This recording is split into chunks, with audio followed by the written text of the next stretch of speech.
ఈ ప్రపంచం అంతా కూడా దాదాపు 45-50 వేల కిలోమీటర్లు ఉంది. ఎటు చూసినా కూడా వీళ్ళందరూ కూడా 2400 కిలోమీటర్లు ఎలా పడతారు? పట్టరు. అందుకనే అందరూ నామకార్థంగా ఉన్నారు. ఇంకా మనదన్న హిందూ దేశం, కొన్ని క్రిస్టియన్ దేశాలు ఉన్నాయి, అందరూ నామకార్థంగానే ఉంటారు.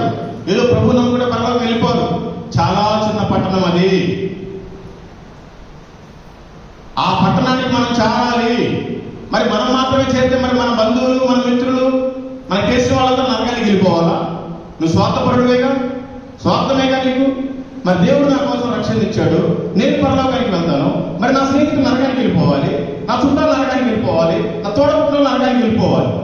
మరి అలా అనుకోకపోతే మీ భర్తలు, మీరు అనుకున్న వాళ్ళు, మీ స్నేహితులు వాళ్ళంతా ఏది ఇక్కడ లేదు. మీరు చెప్పట్లేదు, దయచేసి తెలుసుకోండి. ఇలా మాట్లాడినందుకు ఏమీ అనుకోబాకండి.